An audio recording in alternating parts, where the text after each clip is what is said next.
Guys,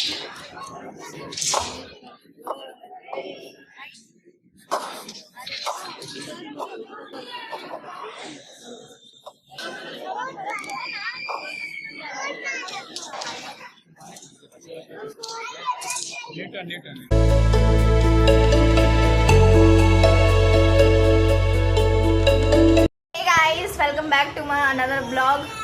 सो अभी morning के कितना बज रहा है? 10 बज रहा है। 10 बजे हम लोग सो के उठे हैं। आज तो बहुत अच्छा धूप निकला हुआ है। मौसम आज बहुत ही सही है, देख सकते हैं आप लोग। मौसम आज बहुत सही है। तो आज का ब्लॉग में बने रहिए, देखते हैं आज का वीडियो में क्या क्या आता है, इंटरेस्टिंग मिल जाए पार्ट में। आगे के लिए सब्सक्राइब। हे गाइस, तो कल के ब्लॉग में आप लोग देखे होंगे कि हम लोग कहीं घूमने गए थे। तो कल एक कमेंट आया था कि आप कहाँ पे गए थे घूमने, पूछा जा रहा था। तो मैं आप लोगों को बता दूं कि मैं साइंस सिटी गई थी, पटना में, न्यू जो खुला हुआ है अभी। आज मैं उसी को पूरा एक्सप्लेन करने वाली हूँ। वीडियो में बने रहे एंड तक। हे गाइस, स्क्रीन पे जो आप लोग स्ट्रिंग देख रहे हैं, इसको हार्मोनिक स्ट्रिंग बोलते हैं। इसमें क्या होता है, एक रस्सी को ऊपर और नीचे टाइटली फिक्स किया गया है और उसे वाइब्रेट कराया जाता है। तब वेव रस्सी के एक एंड से दूसरे एंड तक जहाँ का रिफ्लेक्ट होती है, तो आने वाली और जाने वाली वेव्स इंटरफेयर करती है। इंटरफेरेंस को स्टैंडिंग वेव्स बनती है। आप लोग स्क्रीन पे देख सकते हैं और पढ़ सकते हैं। अब जो स्क्रीन पे आ रहा है उसको ज़ोइट्रोप बोलते हैं। जो होता है मोशन का इल्यूजन दिखाता है। इसमें क्या होता है कि ह्यूमन आई का एक इमेज को लगभग 1/16 सेकेंड तक याद रखता है ये।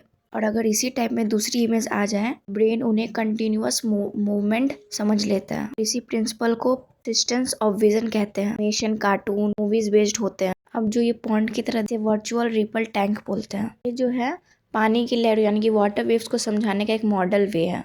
इसमें क्या होता है, जब पानी में कोई डिस्टर्बेंस होता है, जैसे ड्रॉप गिरना, तो सर्कुलर वेव्स बनती हैं। क्या होता है, दो जगह से वेव्स निकलती हैं। अब जो है स्टैंडिंग वेव्स, तो ये बनती कैसी हैं? जब सेम फ्रीक्वेंसी की दो वेव्स उल्टा डायरेक्शन में चलती हुई किसी तानी हुई रस्सी में टकराती है, तो उन्हें इंटरफेरेंस स्टैंडिंग वेव्स बनती है। वेव्स में दो नोड्स होते हैं, नोड एन और एंटी नोड ए। इसमें जो होता है वो होता है कि जहाँ रस्सी बिल्कुल नहीं हिलती, और एंटी नोड जो होता है जहाँ रस्सी सबसे ज़्यादा हिलती है। स्क्रीन पे मैं इमेजेस लगा दूंगी, आप लोग पढ़ सकते हैं उसको। तो बताने की जरूरत नहीं, आप लोग पढ़ सकते हैं खुद। ऑब्जर्व वगैरह वाला जो लिखा, आस्क का क्वेश्चंस, हाइपोथेसाइज कुछ लिखा हुआ, एक्सपेरिमेंट और एनालाइज। अब जो है वाटर वेव्स है। इसमें क्या है, पानी में एक जगह डिस्टर्बेंस हो तो गोल गोल सर्कुलर वेव्स बाहर की तरफ फैलती है। वो सोर्सेज है। एक जगह से वेव्स निकले तो वो मिलकर इंटरफेरेंस करती है, कंस्ट्रक्टिव और दूसरा डिस्ट्रक्टिव इंटरफेरेंस। डिस्ट्रक्टिव में वेव बड़ी हो जाती है और कंस्ट्रक्टिव में वेव कैंसिल हो जाती है। आप लोग स्क्रीन पे खुद ही पढ़ लेना, मैं इमेज लगा दे रही हूँ।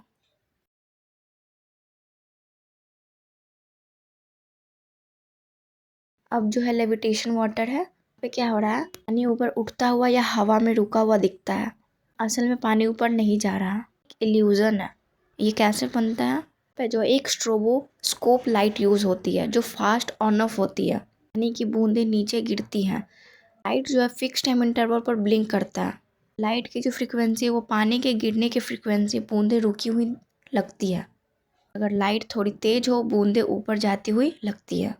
ये जो है एक स्टॉप मोशन एनिमेशन जैसा इफेक्ट है। और अब जो है ये क्या है, ऑस्किलेशन का डिमॉन्स्ट्रेशन मॉडल है।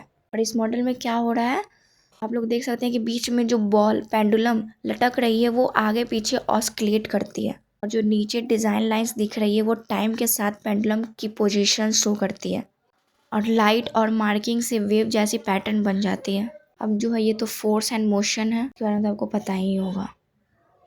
और अब जो है वो है ऑस्किलेशन एंड वाइब्रेशन। इसमें क्या होता है, वाइब्रेशन जो है जब कोई ऑब्जेक्ट मीन पोजीशन के आसपास आगे पीछे मूव करे, तो या फास्ट दोनों हो सकता है। एग्जांपल पेंडुलम का आगे पीछे जाना, स्प्रिंग का चलना, जैसे आप लोग वीडियो में देखे होंगे। और अब जो है वो है कंजर्वेशन ऑफ एनर्जी को ना हम लोग बना सकते हैं ना खत्म कर सकते हैं, एक फॉर्म से दूसरे फॉर्म में उसको बदल सकते हैं। इसमें क्या हो रहा है, बॉल जो है ऊपर है यानी कि पोटेंशियल एनर्जी, और बॉल नीचे गिरती है तो उसको काइनेटिक एनर्जी। और जमीन पर टकराती है तो एनर्जी साउंड प्लस हीट बन जाती है।